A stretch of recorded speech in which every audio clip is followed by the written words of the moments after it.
मिलता है, क्योंकि ईश्वर के द्वारा ऐसा कभी पक्षपात नहीं होता कि वह एक व्यक्ति को उसके लिंग के आधार पर, उसके जन्म के आधार पर, उसकी शिक्षा के आधार पर, उसके धन के आधार पर, या किसी जाति वर्ग के आधार पर, या किसी क्षेत्र के आधार पर वह भेद करता हो।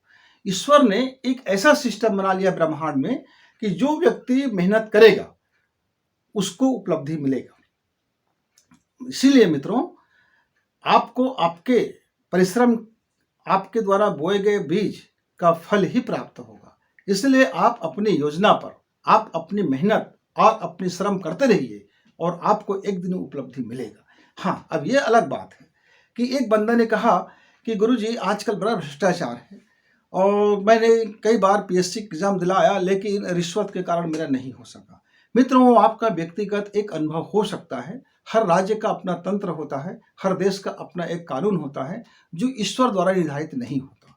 वह यह हमारा भौतिक जगत में, यह जो सामाजिक जगत है, यह जो राजनीतिक जगत है, ये जो प्रशासनिक जगत है, इसके बाबत हम ईश्वरीय शक्ति को नहीं कह सकते। लेकिन एक बात तय है कि आप चाहो तो संघर्ष करके अपना मुकाम फिर भी हासिल कर सकते हो। ऐसा नहीं होता कि 100% लोग भ्रष्ट हैं, ऐसा नहीं होता कि 100% लोग करप्ट ही हैं, ऐसा भी नहीं होता कि 100% ऐसे गंवार और टाइप के लोग वहाँ पहुँच जाते होंगे, ऐसा नहीं है। अलग अलग हो सकता है, आपका कथन भी सही होगा, लेकिन निराश मत हों।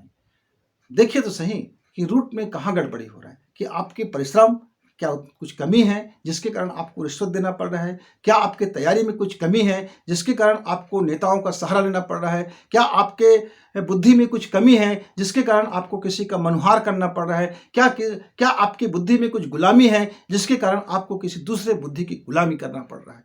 तो कहीं ना कहीं मेरे अंदर में कुछ कमी होगा। यदि मैं उस कमी को वॉच करूं, उस कमी को देखूं और उसके बाद अपने उस कमी को मैं दूर कर लूं और फिर मैं दावा करूं अपने ईश्वर के साथ, अपने अवचेतन मन में, तो जिस क्षण मैं अपने अवचेतन मन में पूरी तैयारी करके दावा करता हूं और अपने कर्म में लग जाता हूं, तो जिस संसार का कोई भी कानून उस व्यक्ति को सफल होने से नहीं रोक सकता। क्योंकि जो भी बना हुआ है इस संसार में उस अवचेतन की अवधारणा से ही उत्पन्न होता है। जब आपकी अवचेतन अपनी अवधारणा उत्पन्न करेगा तो आप उससे ज्यादा प्रबल और समर्थ शक्तिशाली बनकर जब आप काम करोगे, जब चाहोगे शिद्दत से महसूस करोगे और अपने कर्म में लीन हो जाओगे, तो निश्चित तौर है आपको उपलब्धि मिलेगा मिलेगा मिलेगा। अब मैं एक छोटा सा कहानी बता के अपना वक्तव्य पूर्ण करूंगा।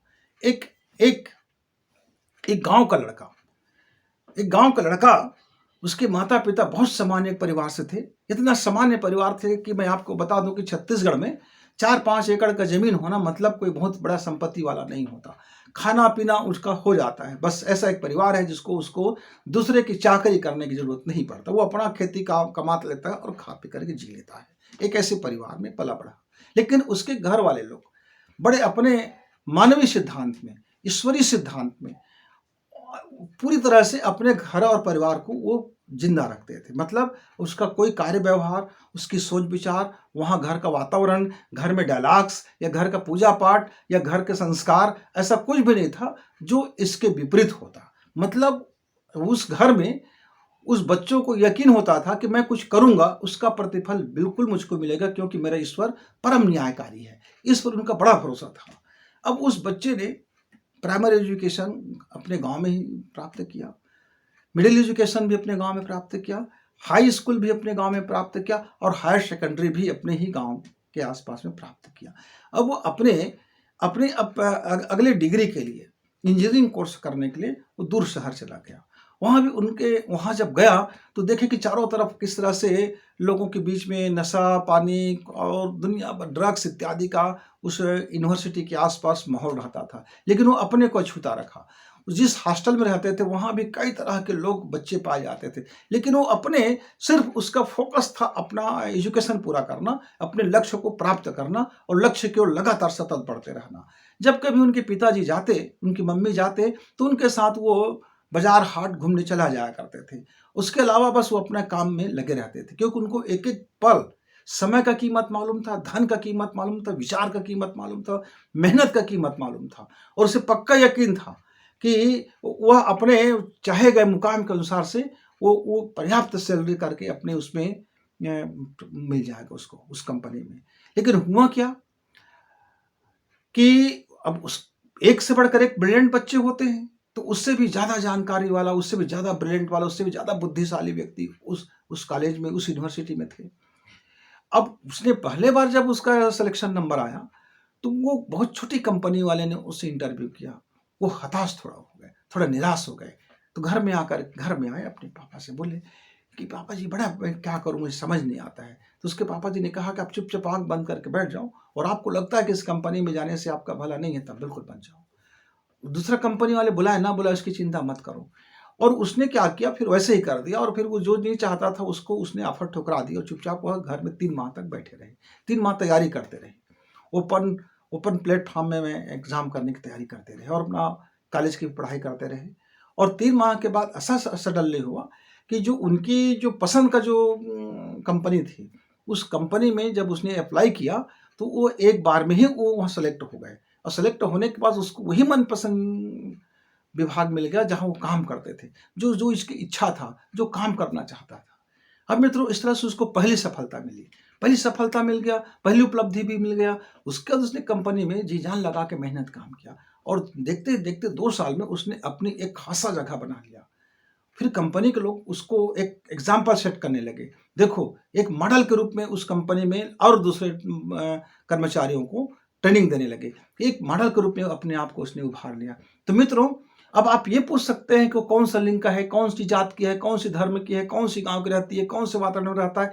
तो यहाँ ईश्वर ने सबके लिए बराबर अपॉर्चुनिटी रखा है, सबके लिए बराबर अवसर मिलता है। बस ये है कि हम उसको लपकना जानते हैं नहीं जानते हैं। एक फल है, वो फल को जो तोड़ने वाला होगा वो उसी को मिलेगा। फल तो सबके लिए फला हुआ है, लेकिन उस जो हाथ बढ़ेगा वो हाथ उस फल को तोड़ लेता है। तो इसमें छोटी सी सिंपल सी बात होता है। लेकिन होते क्या है, हम जरा परिश्रम कम करते हैं, हम जरा अपनी नैतिकता बचा के नहीं रखते, हम जरा अपनी श्रद्धा बचा के नहीं सकते, अपनी जरा मानवता बचा के नहीं सकते, अपनी विश्वास बचा के नहीं सकते, अपनी परिश्रम नहीं बचा, यानी हम कहीं ना कहीं लूज होते रहते हैं, कहीं ना कहीं कमजोरी रहते हैं, और हमारे पात्र में जाने कितने छेद हो चुके होते हैं। तो मित्रों, हमको खुद को, अपनी बुद्धि और चेतना, ये दोनों पर लगातार, ये दो बुद्धि और चेतना ये दोनों हमारे साथ साथ जब तक चलते हैं, तब तक मेरा हर कार्य उपलब्धि को प्राप्त करता है। हम अपने बुद्धि की दृष्टिकोण से देखें, क्या मैं वाकई मैं जिस लक्ष्य को पाना चाहता हूं, उस लक्ष्य के अनुरूप मैंने कोई रास्ता चुना, मैंने एसेट्स चुने, मैंने अपनी फार्मूला तय किया, हम क्या मेहनत कर रहे हैं, क्या मेरे पास उस तरह से मटेरियल है जिसका मैं अध्ययन कर रहा हूं, या जिस वो मेहनत मैं करूं जिससे मैं प्राप्त कर सकता हूं। तो मेरी बुद्धि के दृष्टिकोण से यदि मैं परफेक्ट हूं, तो फिर वह उपलब्धि तो मेरे लिए ही है। लेकिन मेरा बुद्धि यदि बता देता है कि भैया तुमने तो यार आधे अधूरे मेहनत किया है, भैया इस आधे अधूरे परिश्रम से, इस आधे अधूरे ज्ञान से, इस आधे अधूरे जानकारी से, इस आधे अधूरे चीज़ों से आप कैसे पूर्णता को प्राप्त कर सकते हो, तो समझ जाइए आपको नए सिरे से काम करना हो। और अपनी चेतना से पूछते रहिए कि आप बेहोशी करके जीवन तो नहीं जी रहे हो, आप बेहोशी से पढ़ाई तो नहीं कर रहे हो, आप बेहोशी से कोई वक्तव्य तो नहीं दे रहे हो, आप बेहोशी से कोई कार्य में तो नहीं लगे हुए हो। यानी आपका होश बराबर बना रहता है कि नहीं बना रहता है। बुद्धि और होश, बुद्धि और चेतना, होश के दृष्टिकोण से आप कितने होशपूर्वक जीवन जीते हैं, कितने होशपूर्वक खाना खाते हैं, कितने होशपूर्वक सोते हैं, कितने होशपूर्वक ज्ञान अर्जित करते हैं, कितने होशपूर्वक अपनी कर्तव्य निर्वहन करते हैं। तो यदि आप बुद्धि और चेतना के दृष्टिकोण से अपने अस्तित्व बनाए रखेंगे मित्र, तो हर उपलब्धि आपके लिए है जो आप चाहते हो।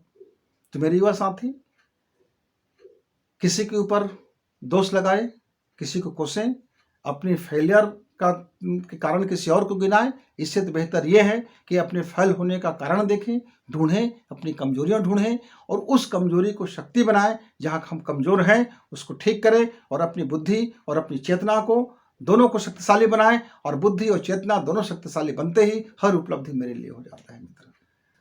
तो मित्रों, यदि आप अपने बुद्धि और चेतना का सहमति ले लेते हैं, उसके दृष्टिकोण में यदि आप अपने आप को बनाए रखते हैं, तो आपका कोई भी कार्य निष्फल नहीं होगा। आप अनुशासन में रहे, मानसिक अनुशासन, शारीरिक अनुशासन और आध्यात्मिक अनुशासन, ये तीनों अनुशासन आपकी जिंदगी को उछाल देता है। उसी तरह से ज्ञान, ज्ञान आप आध्यात्मिक ज्ञान में भी रखें और आप सांसारिक ज्ञान भी रखें और आप विषय वस्तु का भी ज्ञान रखें, तीनों ज्ञान की भी वहाँ जरूरत पड़ती है। तो ये जब तीनों का संगम हो जाता है मित्र, ऐसे कोई भी व्यक्ति जब अपने हाथ में जब कोई भी काम करता है तो निश्चित तौर से उसको एक निश्चित उपलब्धि ही प्राप्त होता है। तो जब तक कि आप अपने उपलब्धि के बारे में सोचें, तब तक के गुरु जी को विदा।